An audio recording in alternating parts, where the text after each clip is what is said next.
Ladies and gentlemen, thank you for standing by. Welcome to the 3M First Quarter Earnings Conference Call.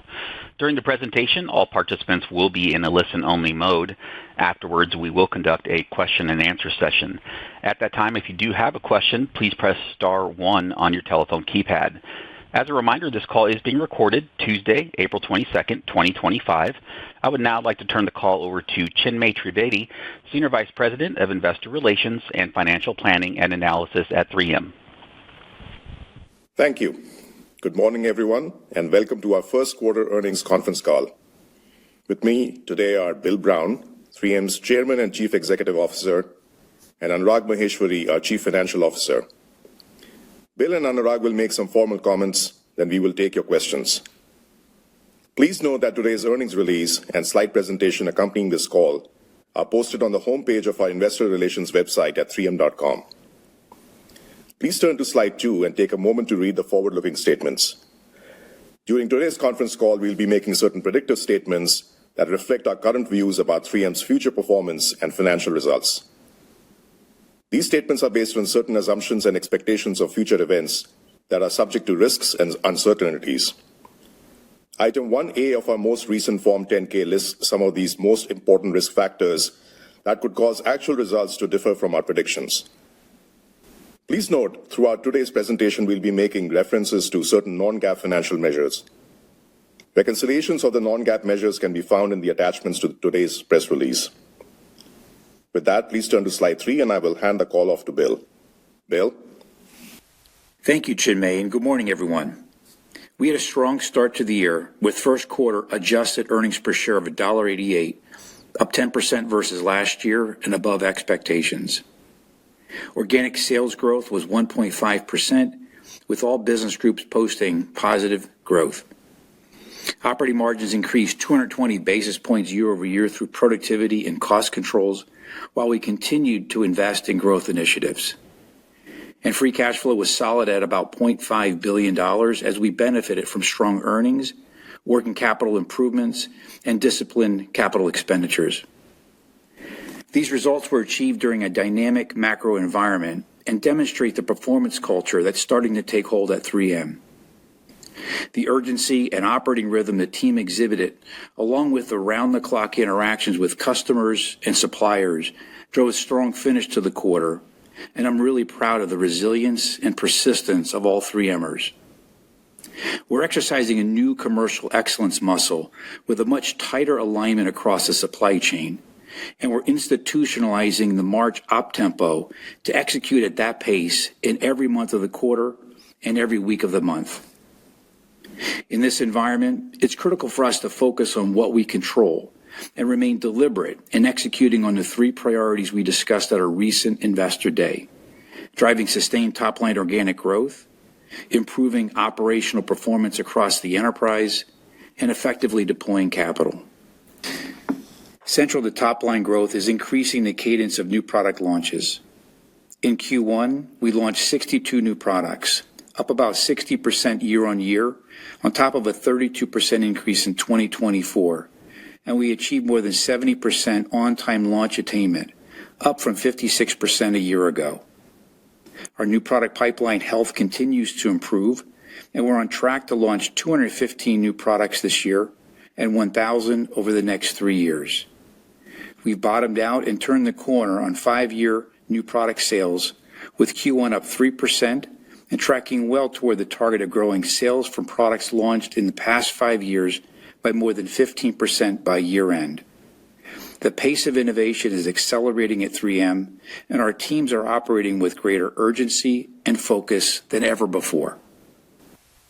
A few notable new products introduced in Q1 include Scotch Blue Pro Sharp Painter's Tape with Edge-Lock technology for sharper lines and less paint bleed-through, a low-sparkle optical film with enhanced brightness for the mainstream notebook market, and a new solid-state drive connector for the data center market. We're making progress on our commercial excellence objectives with standardized operating rhythms, improved target setting and performance measurement, and tighter pricing governance. We tripled the number of structured sales manager and sales rep reviews in the first quarter and completed more than 100 joint business plans with our largest customers to align on growth opportunities and capture plans.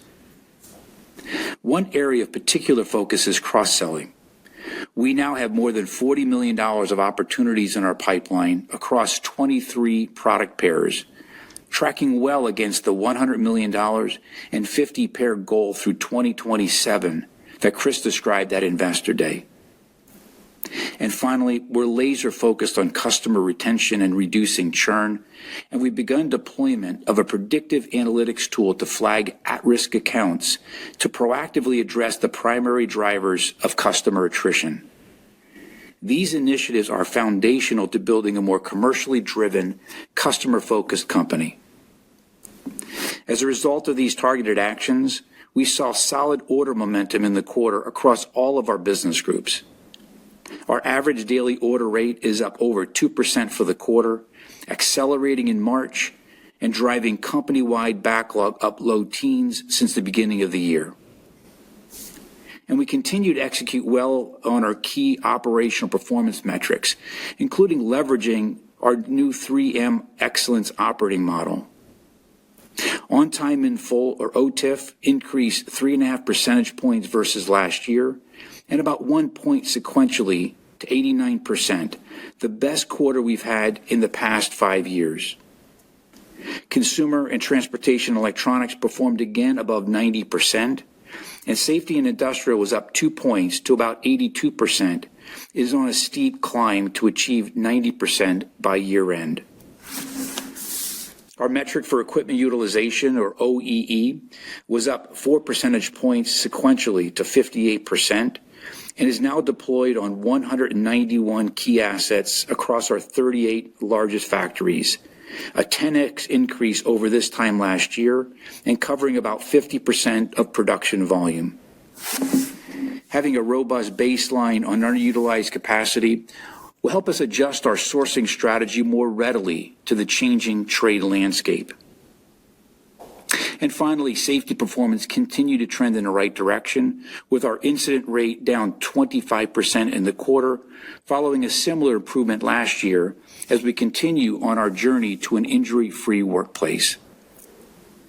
During the first quarter, we refinanced $1.1 billion in debt, returned $1.7 billion to shareholders, and raised our dividend by 4%. In Q1, the board approved a share repurchase authorization of $7.5 billion, and we now expect repurchases to be about $2 billion, up from our prior expectation of $1.5 billion. We continue to advance our portfolio shaping efforts, with one small divestiture recently signed and others progressing more slowly in view of trade policy uncertainty. Our guidance for the year remains $7.60 to $7.90 adjusted earnings per share before the impact of tariffs and offsetting cost, sourcing, and price actions. We are not flowing through the upside in our Q1 results to our full-year outlook, given the uncertain macro environment, with recent data reflecting some softening in GDP, IPI, and global auto build. Tariffs are going to be a headwind this year, but we thought it would be prudent to hold the impact outside of our full-year guidance while we digest the new policies and fully develop and qualify mitigation plans. With the significant footprint we have in the U.S. and the flexibility of our global network, we're identifying a number of ideas to adjust product sourcing and logistics flows to mitigate at least a part of the impact, some of which are no-regret moves regardless of where trade policies eventually settle. Overall, we have a solid game plan, we're executing well against our strategic priorities, and we're focused on long-term value creation for shareholders. And with that, I'll hand it over to Anurag to talk through the details. Anurag? Thank you, Bill. Turning to slide 4, we had a strong start to the year, performing ahead of expectations on margins, earnings, and cash. On sales, we delivered a second consecutive quarter of positive organic growth across all 3 business groups, performing at the high end of the 1% to 1.5% range we provided in March. We saw strength in several of our key end markets and divisions, including electrical markets and industrial adhesives and tapes in SIBG, aerospace in TEBG, and consumer safety and well-being in CBG. And we continue to see softer trends in auto, abrasives, and packaging and expression.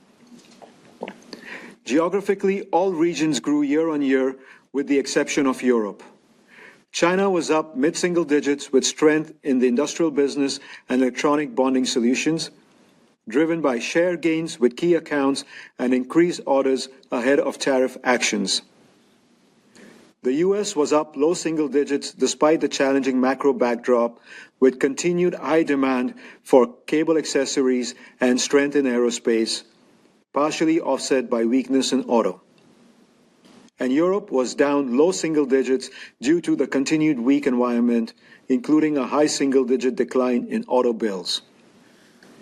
On orders, we saw good momentum through the quarter, and our daily order rate grew by over 2%, resulting in a robust ending backlog that provides close to 25% of coverage as we enter the second quarter. Adjusted operating margins were 23.5%, up 220 basis points year-on-year. The operating income growth of $150 million at constant currency was driven by benefits from growth, lower restructuring cost, productivity, and TSA cost reimbursement, which was partially offset by our continued growth investments, timing of equity-based comp, and stranded cost. SIBG and CBG margin rates were up year-on-year, while TEBG was down as expected due to a challenging prior year comparison and inclusion of incremental stranded costs from the exit of PFAS manufacturing. The strong operational performance contributed 23 cents to earnings, which was partially offset by 6 cents of non-operational headwinds, including FX, resulting in adjusted EPS up 17 cents or 10% versus last year to $1.88. Relative to our initial expectation of flat earnings growth in Q1, this 17 cents outperformance was driven by 10 cents of G&A efficiency while maintaining our growth investments and 7 cents of timing benefits related to spin and cost containment actions in the current quarter. We expect this 7 cents of timing items to be earnings neutral for the first half of the year.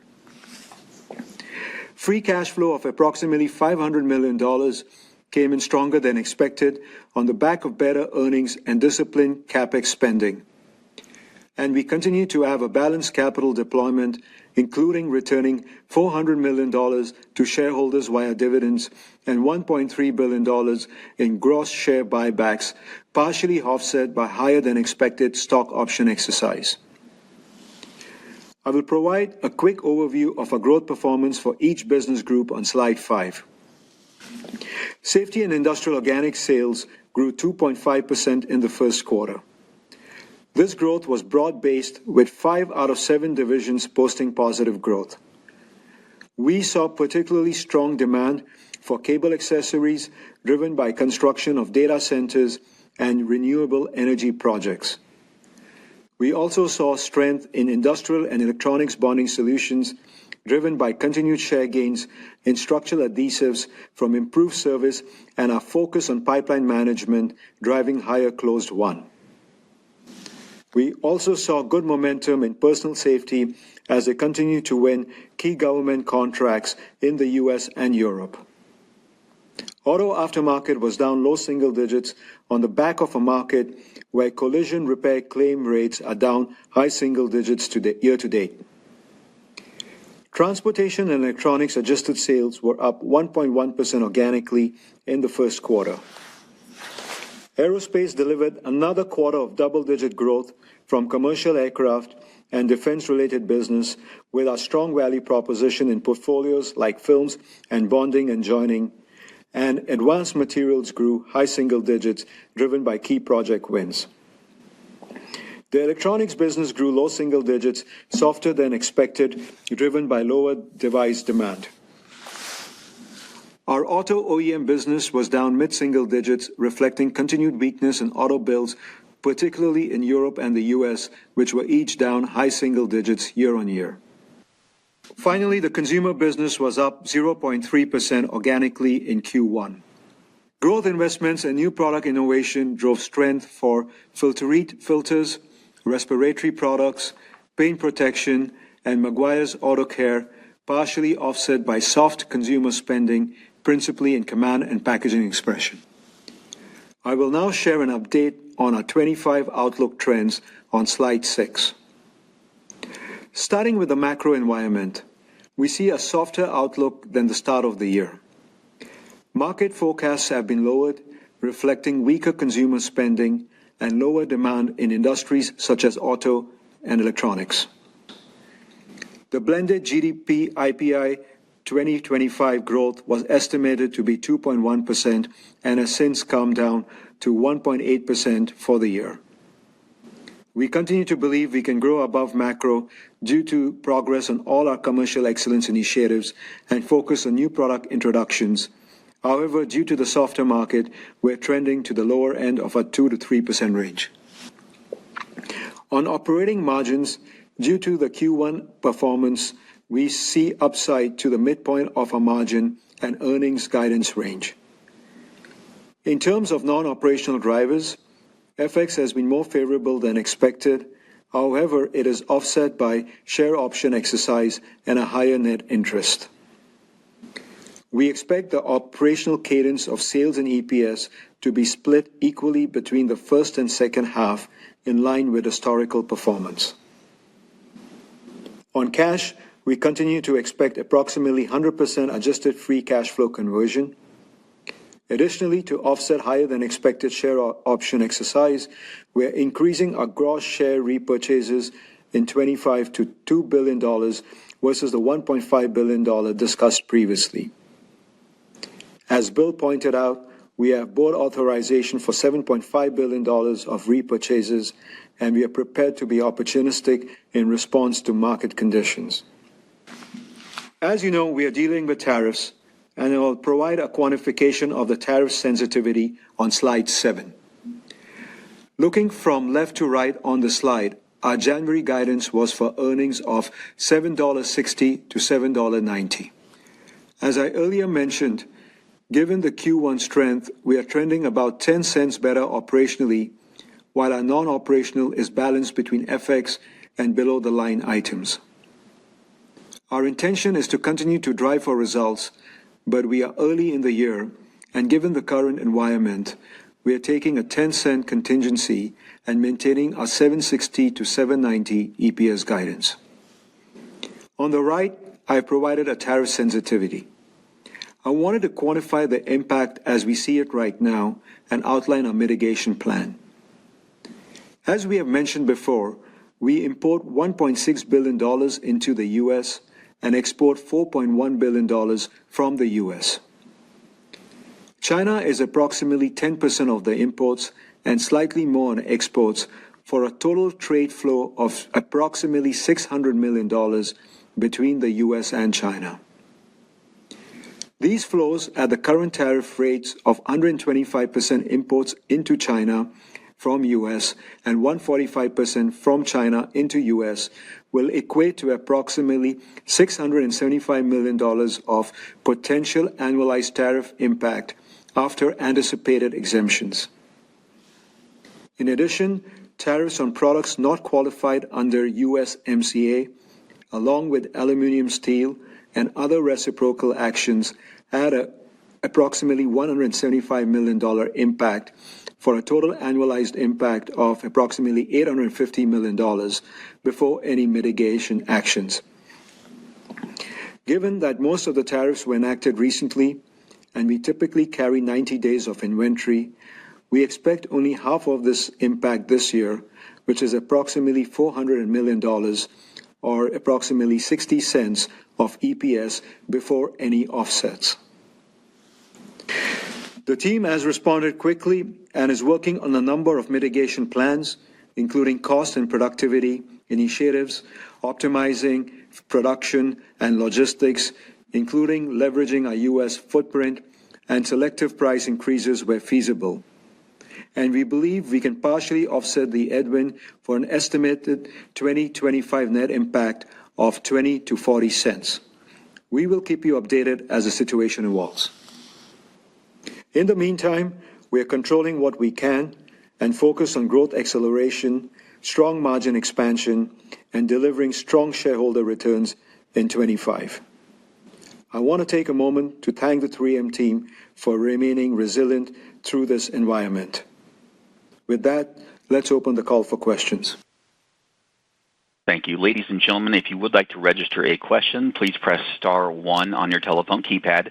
If your question has been answered and you would like to withdraw, please press star 2. If you are using a speakerphone, please lift up your handset before entering your request. Please limit your participation to one question and one follow-up. We'll go first to Jeff Sprague at Vertical Research Partners. Thank you. Good morning, everyone. Thanks for all that color. Maybe we could start, again, maybe a little bit on the macro side. Interesting commentary about the March exit rate, but obviously kind of post-Liberation Day, all eyes are on what happened in April. I assume that's encompassed in how you've guided here this morning, but maybe give us some color, if you could, on how things progressed as you moved out of the quarter into Q2 and whether that March activity you saw maybe felt or looked like some pre-buy sort of actions by your customers. Okay. Good morning, Jeff. It's Bill. First on the pre-buy, we saw maybe $10 million move from Q2 into Q1, primarily in China. So it was fairly minimal from our assessment on that part of the question. On just the trends, as we mentioned in the prepared comments, our Q1 order rates were up a little more than 2%. We ended backlog at the end of March up low teens. As Anurag mentioned, we have about 25% of our revenue in Q2 covered. As we turn the corner into April, we're seeing continue, again, it's early, only half of the month, but we're seeing continued momentum in our industrial business and SIBG. Order rates pretty similar to where they were in March, which is a bit higher than they were for the overall quarter. So they ended March pretty good and it continued into April. A little bit softer on TEBG. Again, it's a little bit early in the quarter, but maybe a little bit softer. Consumer, it typically starts a little bit weak. It's the start of a quarter. The retailers close the books at the end of April, so it's typically a slower month for us, but generally speaking, industrial in line with March, just a tad softer in the other two businesses. Great. And then just back to the tariffs, appreciate that kind of build up to what the gross impact was. That's some great color. Just when we think about, Bill, the levers you're going to pull here on the mitigation side, maybe just a little bit more color there. How much might be price, the ability for the market to actually take price? And I wonder if you could just elaborate a little bit more on some of the moves you're making and some of the things you kind of characterize as no regrets sort of moves. Yeah. So yeah, there's several things. I put it in maybe three buckets. One is, and we referenced this at kind of high level in the call here. The first are on sourcing and logistics actions. As you know, we've got 110 factories, 88 distribution centers, and at my comments, I talked about being at 58% utilization. So, I guess the positive side of that is we have a lot of flexibility to move those assets up and down, and move things across our network. So within sourcing and logistics, we can change our source of supply fairly quickly. And we're looking at those kinds of things. We're adjusting our trade flows, logistics flows, leveraging more bonded facilities, free trade zones, a little bit more point-to-point shipments on our logistics, that we might have done before in terms of hub and spoke. We're optimizing where value add occurs across our network. So where we might have been shipping a finished goods, we may now ship a semi-finished goods and do finishing in a different market, different country. And we're looking at alternative production sites with different countries of origin to try to optimize the network and minimize, the tariff impact on our business. So there's a bunch of things from a sourcing perspective that we're looking at. There are certain things we can do relatively quickly within the first couple of months. Some of the things actually are in flight today or have been enacted. There's others that won't take investment, but just take a little bit of time to qualify something. There's others that might take a little bit of investment, a little bit more time. That's likely to be more a 26 help for us if we go forward with that, but several things we can do, some of which are being actioned today. The second big block is around discretionary cost actions we can take, and there's a number of things that we're doing like we did in Q1, but still protecting the growth investments we're trying to make in the business. And then the third is selected surgical price actions. They could be in the form of surcharges, depending upon the customer. Could be list price changes that might go into effect. They're going to be a bit more limited. But when I put those three pieces together, we talk about our 20 to 40 cent offsetting mitigating actions. At the high end of that range, it's probably about 50-50 between cost sourcing and pricing. At the low end, assumes some of the pricing doesn't stick. But we're continuing to work on that. Those are all the things I think we're doing, if you will, from a defensive perspective, but I'd remind you there's some offensive opportunities here as well. We've got a very, very large U.S. footprint. We can bring more things into the U.S. There are certain products that we compete against that come in from other regions around the world, and perhaps there's an offensive opportunity to take some share here, and we're looking very carefully at that as well, Jeff. Great. Thanks for all that color. Sure. Thank you. We go next now to Scott Davis of Melius Research. Hey, good morning, guys. Good morning, Scott. I guess another way to kind of follow on to Jeff's question, I think there'll be lots of questions related, is just, do you feel like you're more or less exposed than your kind of average competitor to the tariff risk, and perhaps that informs the ability to maybe get price, or if everybody's in the same boat and similarly exposed, then maybe it's a little bit easier to get price versus the alternative. But do you have any feel for that generally? I know you sell a lot of SKUs in a lot of different markets and a lot of different competitors, but is there a general way to think about that? No, it's a good question, Scott. Look, we compete against different competitors, different companies across all of our business groups and across all of our divisions within business groups. So it's going to be fairly mixed. Obviously we do export, $4 billion, as Anurag mentioned. A piece of that goes into China. That's mainly for the electronics change, but it's also for some domestic consumption as well. I wouldn't say it's any better or worse than where our competitors happen to be, but there's certain things that we can do with the flexibility of our network that we can take advantage of cost and sourcing actions, and then move strategically on what we try to do on pricing.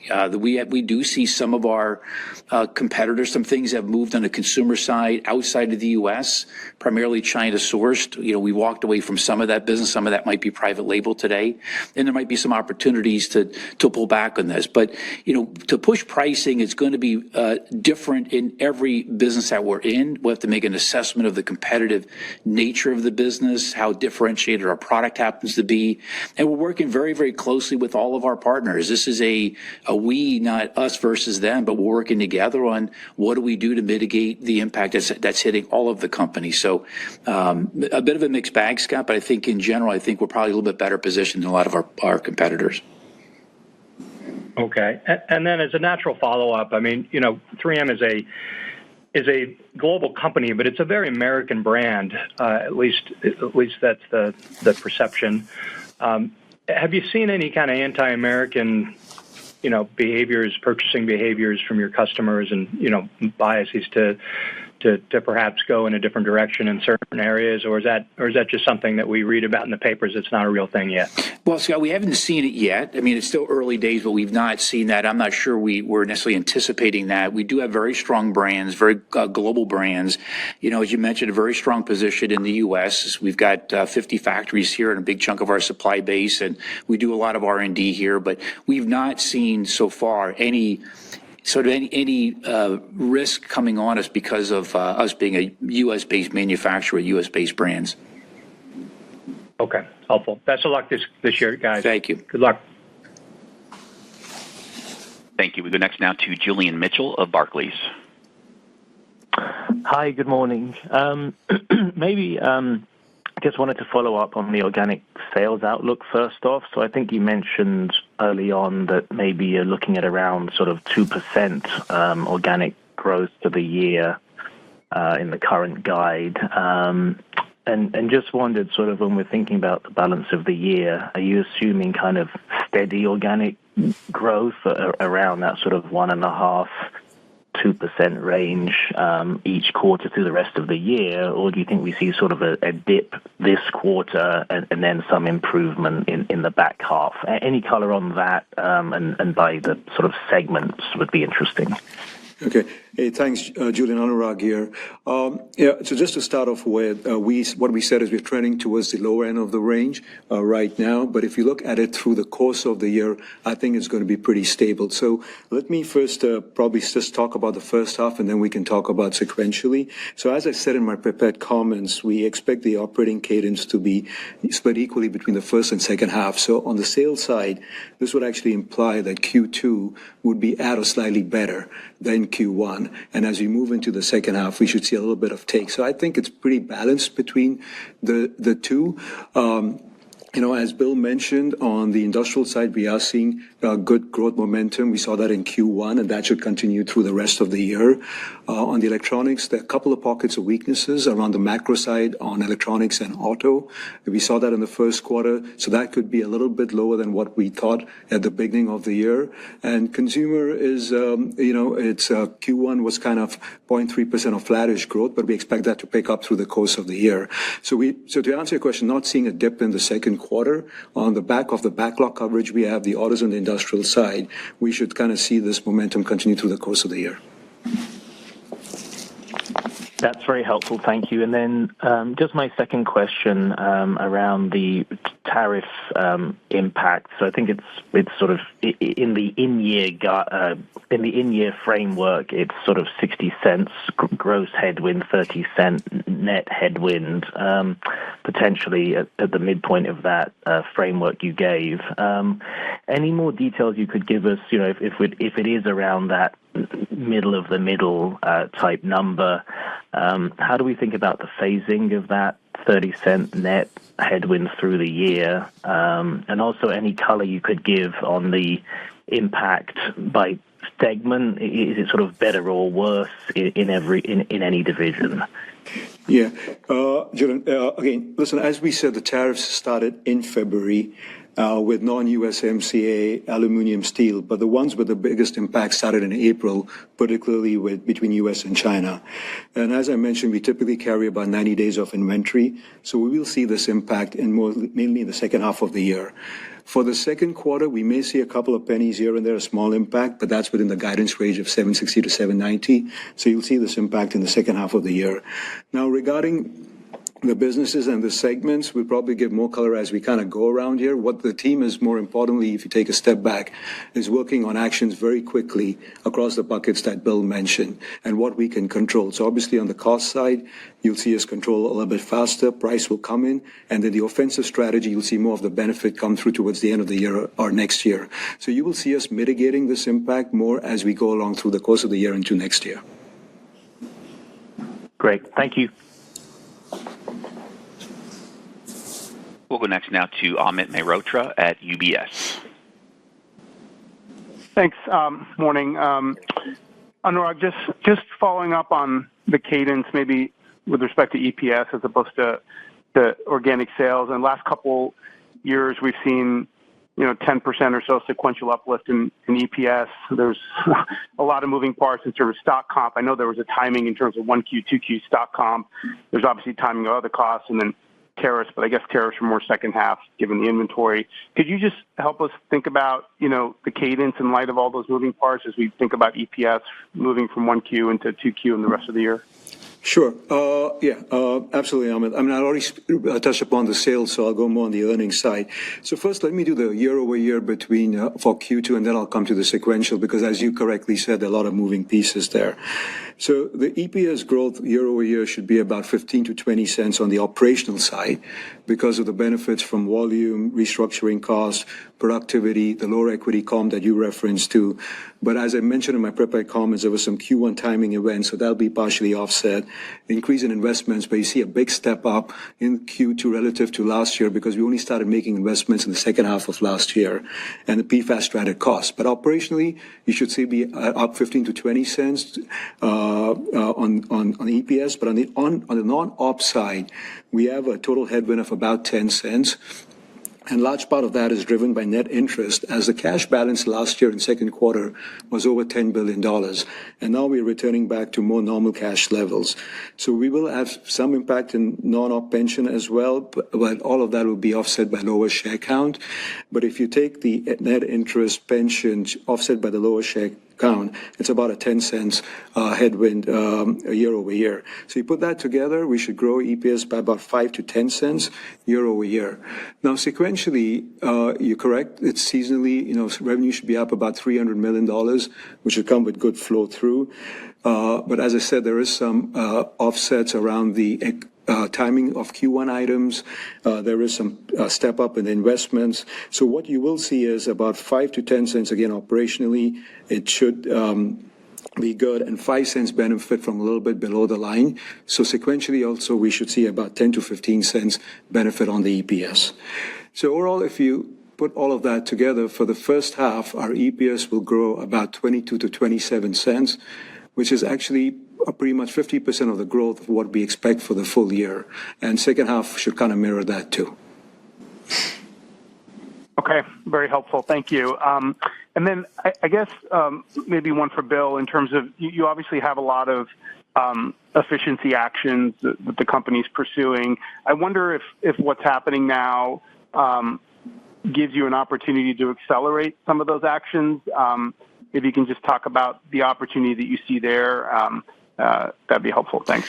So it's a good question, Amit. I mean, look, this is it's a challenging situation that we happen to be in. The environment's moving pretty quickly, but the team has responded very, very well. The actions that I've talked about, I talk about it in very large buckets, but the reality is this has to be done down at an SKU by SKU level, based on a customer, a flow, a factory to a region. It's a very discrete analysis, and it's really helping us get into the sort of the bowels, if you will, of how we actually run the business. So it's pointing out some good opportunity to do some things differently and better. We have been focused on driving operational performance, operational excellence across the whole enterprise, including on our operations. I went through some of the metrics that we're focused on here. There's an environment that we're in. We're trying to figure out a way to offset some of the tariff effects, but a lot of the things that we're doing are just running our game plan. It's driving on time and full up. I talked about that pretty extensively here. Driving, OEE or operational equipment effectiveness, improving that, driving productivity, driving cost per quality down. There's all of these various initiatives that just puts a lot more focus and attention on. So, is there more we can do? There might be, simply because we're getting deeper into a deeper understanding of the trade flows and what's happening. But I think we've got a good game plan. It's executing well. You saw it in a margin improvement in Q1. It's also pointing out good opportunities to tighten down on G&A. So, look, it's we're trying to make the best of the situation we're in and drive performance. Yeah, very good. Thank you very much. Appreciate it. Thank you, Amit. Thank you. We go next now to Stephen Tusa of J.P. Morgan. Hi, good morning. Morning. So you guys had previously said, I think, negative 20 cents on Forex. What specifically are you now assuming for Forex year over year? Hey, good morning, Steve. Anurag here. So expecting 15 cents right now, or 5 cents of headwind, from a 20 cents headwind to a 15 cents headwind. On Forex? Correct, yeah. What are you using for your euro rate? Okay, so we snapped it at the end of March. Okay, so that was around a 108, 109 level, right? It has moved up since then. I guess where you're going is that, with FX moving at this rate, why is there only 5 cents? So maybe let me just kind of take a step back and say, when we gave the guidance in January, we said operationally we'll grow 85 cents at the midpoint, and we had 40 cents, broken 20 cents between FX and 20 cents, which was non-op. On the FX, as you said, we assume about 20 cents over there. Now, we rerun the forecast at the end of the quarter, and now the FX headwind on the revenue from 2% has become 1.5%, which translates into 15 cents of headwind. But if the U.S. dollar continues the way it is, this headwind should definitely reduce. But as you know, not all FX rates move in the same direction. And actually, in some cases, we are in a net cost position. But if they continue to to go where they are, we should see upside in the FX. And that is the reason why we split the operational and the non-operational, which includes FX in our earnings bridge, because we want to drive on the operational side of the business. And if there is upside on FX, we'll share it as we go along. Right, and so I guess on the non-op side, the non-FX, then there's really not much change there because there's really not much change in the underlying FX assumption. That is correct. That's the point. Yeah, that is the point. There's a penny 2 year in each of the items, but not material change. For example, on interest rates, right? We had assumed about 2 cuts this year. There could be 3 or 4 cuts, is what we are hearing. So we've kind of calibrated for that, which is low in interest income. On pension, there's a penny or 2 here because of the stock option exercise. Share count is a penny or 2. So it's not very material, but the 5 cents that we have assumed in the FX improving is probably mitigated by these other items. But if FX continues the way it is, there should be net upside in below the line. Yeah. Okay. And then just lastly on China, could you are there sales there that you could just, walk from? I mean, I know you guys export a decent amount there, obviously. I just don't know how critical those are to your customers. I mean, is that like an option for the exports from the U.S. to China? I don't know how much a part of that the 850 that actually is, but is there an option to just walk from those sales? I'd say, Steve, I don't think it's an option of walking from the sales. We have a very strong business in China. We have important domestic and export customers in China. I think we do have some opportunities to shift around our network to bring product into China from other regions that don't have the same sort of tariff effect. I'll give you just an example. Today we ship from products from the U.S. to China that we could also instead ship from Europe into China, and then perhaps backfill that volume in the U.S. to where those factories in Europe were directing their products. So there's things that we can do to mitigate some of this impact and preserve the relationship and the great business we have in China. Again, it's 10% of our company. It grew double digits last year. We had solid mid-single digit Q1. We follow our international customers there where they manufacture in China or moving more there or moving to other different regions. So we want to be there to support them. But there's some things we can do on our end just in terms of sourcing to try to mitigate some of that impact.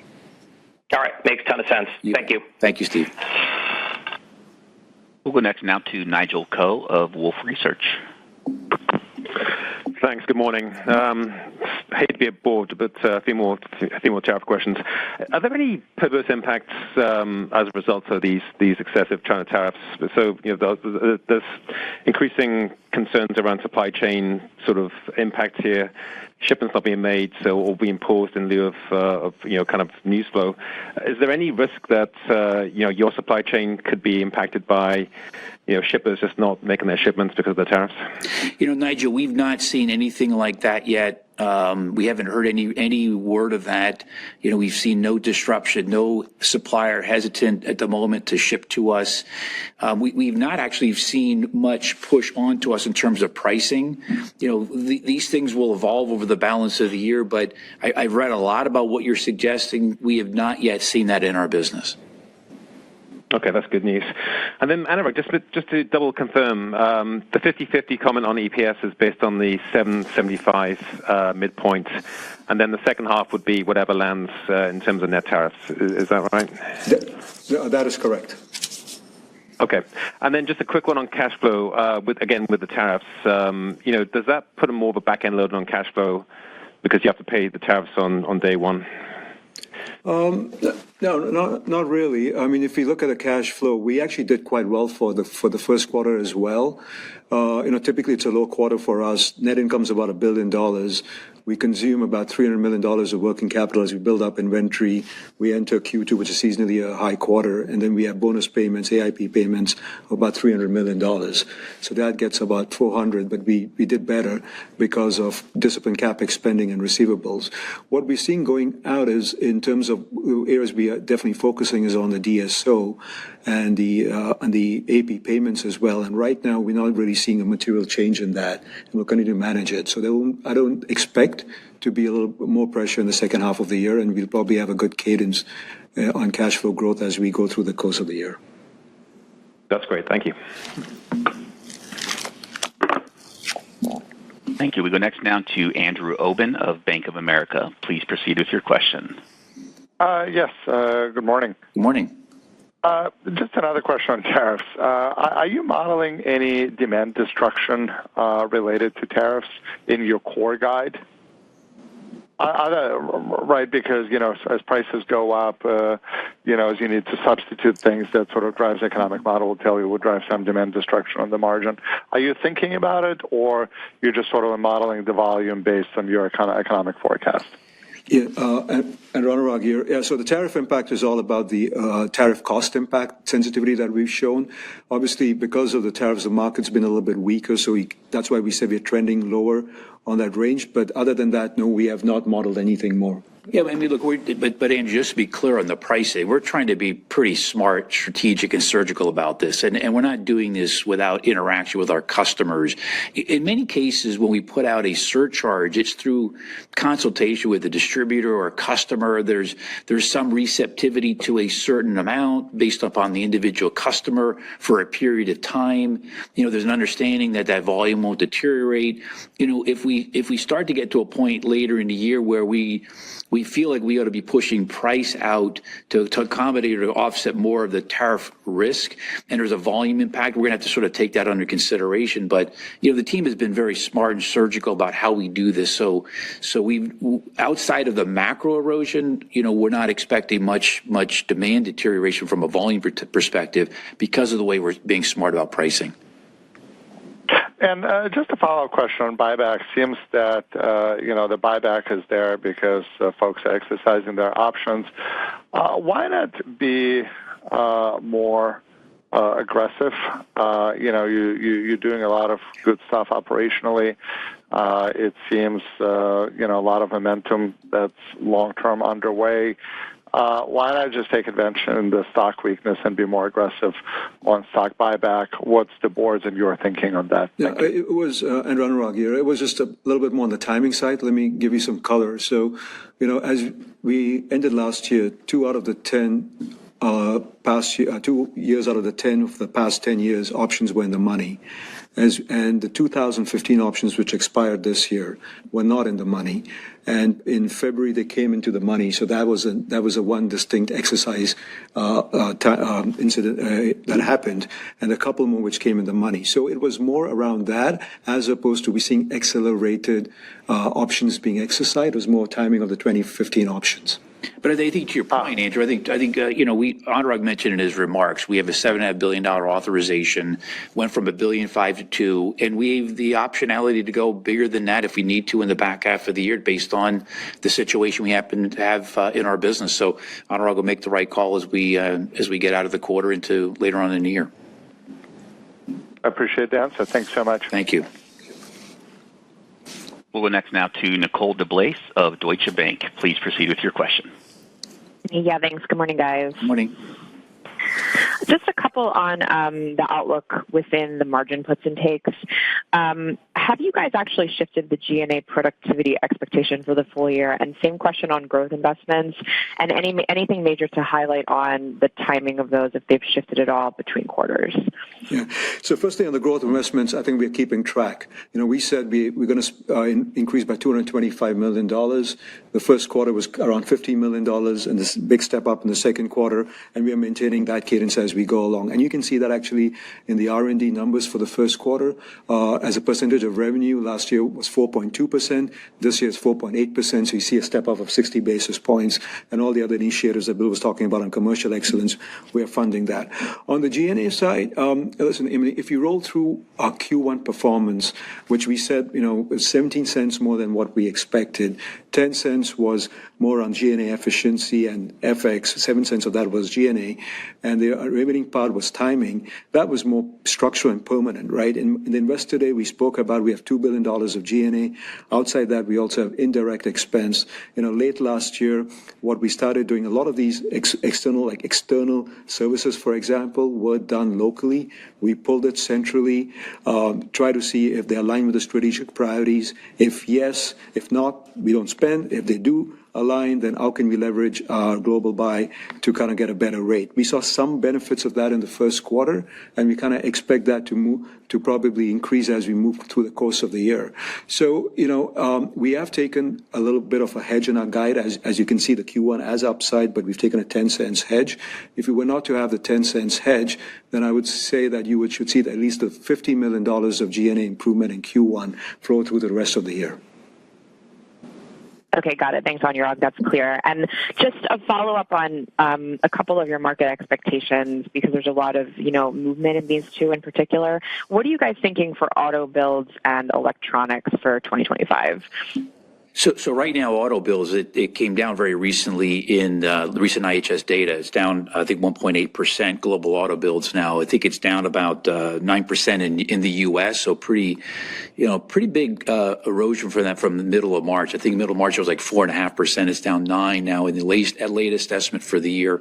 Europe is down around 4 or 5% for the year. I think China's up modestly. That's for the full year. I think from what I heard recently, about 1.5 million units came out of the full year auto build forecast, and that's what's reflected in our numbers. We expect our auto OE business to be down mid-single digits both in the quarter and for the year. So that's already modeled into our expectations. Consumer electronics, we think it's probably going to be up low single digits. It was that's kind of where we were at in Q1. We think it's about that, flat to up low single digits for the year. There might have been a little bit of stockpiling in the channel in Q1, but the reality is we see that to be kind of modest growth, flattish to modest growth for us for this year. Thanks, Bill. I'll pass it on. We'll go next now to Andy Kaplowitz at Citi. Please proceed with your question. Hey, good morning, everyone. Hey, good morning. Well, I just wanted to ask you about TEBG margin. In Q1, it still looked like it was under still a bit of pressure as it was in Q4. I know you said that that's a segment that's absorbing PFAS stranded costs, but you also said you expect to grow margin, I think, in all three segments, at least before the tariff impact. So maybe you can give some more color into what's happening in that segment. Was the issue just the lower electronics volume or something else? Yeah. Thanks for the question. So we do expect all three business groups to expand their margins for 2025. In the first quarter, we did expect TEBG to be lower. You got the drivers correct. The biggest one is the PFAS stranded costs and higher investments that we made, but also it was mixed. If you look at Q1 last year, electronic sales, which is a higher margin business, was quite good in TEBG for the first quarter of last year, and that obviously mix has shifted. So it was a little bit of a mix impact more in the quarter, but as we go through the year, we do expect all three business groups margins to expand. Like we looked at this quarter, for example, SIBG had very healthy margin expansion, so did CBG, and that should continue. Helpful. And I think, Bill, we're all trying to figure out sort of what's going on in the macro, and you mentioned your industrial businesses are holding up reasonably well in terms of order growth through April so far, kind of in line with March. So, as you know, some of the recent regional manufacturing surveys have started to look a little weaker, but it doesn't seem like you're seeing it. Just trying to, your thoughts, talking to customers, you still expect things to hold up even with these surveys starting to look a little weaker? So it's still very early in the quarter, and all of the conversations our teams are having with their customers, distributor, channel partners, things seem to be reasonably solid, at least through the beginning part of April. It's continuing from where we were in the month of March. We're watching a lot of these regional indicators, like you are, and clearly things are softening. But it's interesting when we talk to our channel partners about inventory in the channel. Generally speaking, it's fairly normalized.